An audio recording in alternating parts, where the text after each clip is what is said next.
Hey Reefers, welcome back to another video from Reef Drama. Today we're going to go through how I clean my saltwater tank equipment. So things like the pump, the power head, the skimmer, that sort of thing. And we're going to be using this from D&D, which is the EzeClean, and it's the pump and equipment cleaner.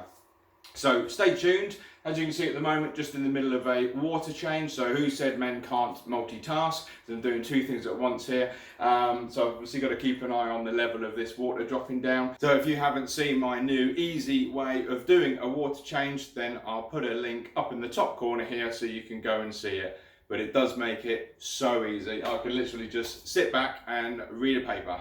Nice and easy. Yeah, let's get straight into this and then we'll see how it performs. See you in a minute. Alright then guys, so I've got the bowl of RO water here. Got the EzeClean granules, and it says 6 of the spoons to every 500 ml. So there's 4 litres of water in here. So once you've got your solution inside the bowl, then what we need to do then is just make sure it's mixed up thoroughly so you can't see any more of the crystals. I've done it in a black bowl so I can quite easily see the crystals in the bottom. So once it's thoroughly mixed up, we'll then be able to take out the wavemaker, and I'm going to pop it into the bowl, going to put the magnet on the side, and then we're actually going to turn it on, and then we'll leave it then running for a couple of hours as it says on the instructions. So let me get something to stir this up with, and then I'll be right back.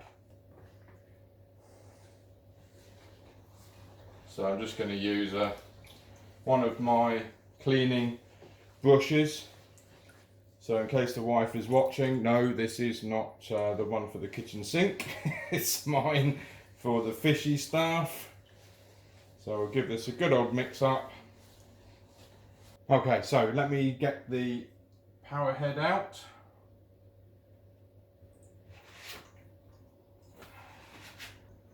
Alrighty. Now there's a bit of an issue. It's a bit too big for this bowl, so I'm just going to have to lay it in the bottom, push it down so it stays in place, so don't need the magnet. And then I'm going to turn it on. Now I've turned the power of this down to speed 1, which is the slowest effectively. So let's turn it on now, see what happens. It's either going to be okay or it's going to waz water all over the place. But you'll be the first to see it because I can't see it from where I am. Right, let's go.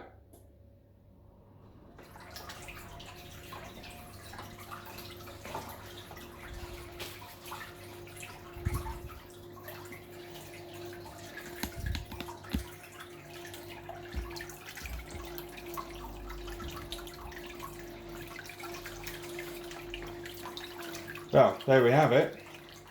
Seems to be staying in place. It's not banging water all over the place. What I might do is find something to go over the top and then see if I can turn up the power as well. So we're going to leave that for a good 2 hours and we'll come back and we'll see what it looks like.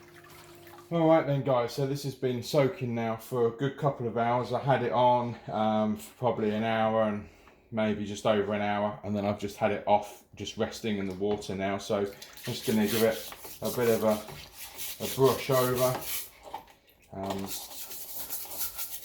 You can see already that it's definitely boarded up. Certainly a lot cleaner than what it was when it first went in. Now we'll give this just a brush. And then what we'll do then is I'll bring in the fresh RODI water that this will then need to soak in. I'll probably soak it in there for a good half an hour, run it through just to make sure that all this solution is out before I put it back into the tank.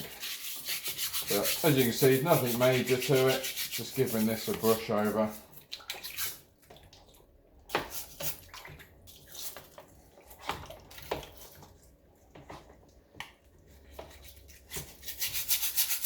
I've also just removed it as well from the bracket, just so as I can get to these ends, and also inside the bracket as well. And we want to make sure that the little rubber seal is still there on the end.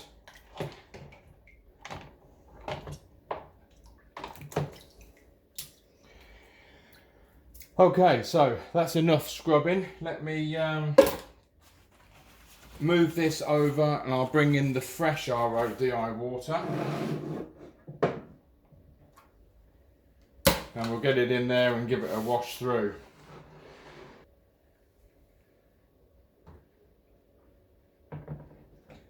Okay, there's our clean water. So all we need to do is I'm going to fit this back.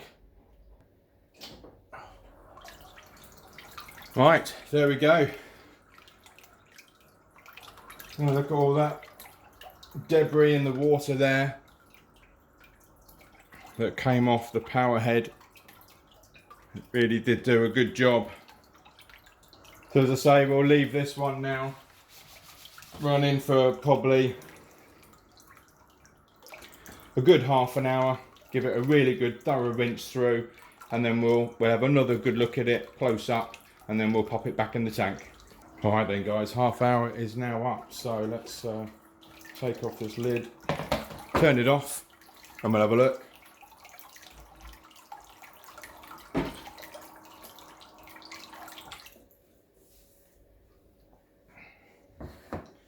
Now then,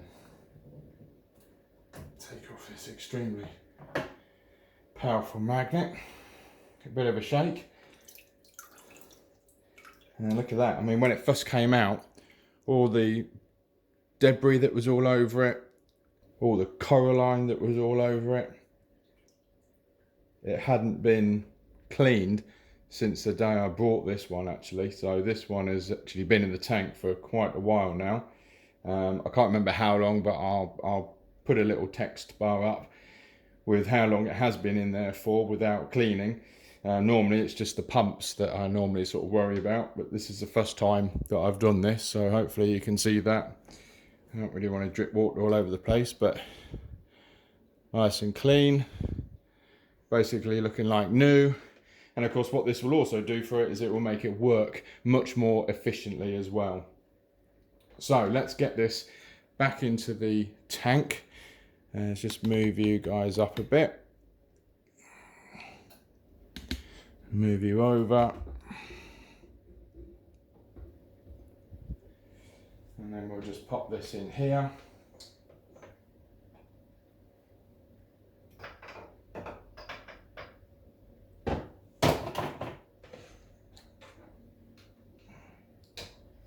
Nothing really to it, apart from the fact I've got my lid on, which I forgot about.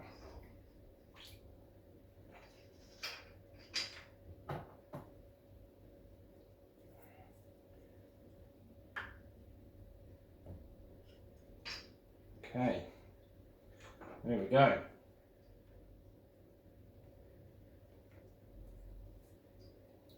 Good job. Back in again, let's get it turned on.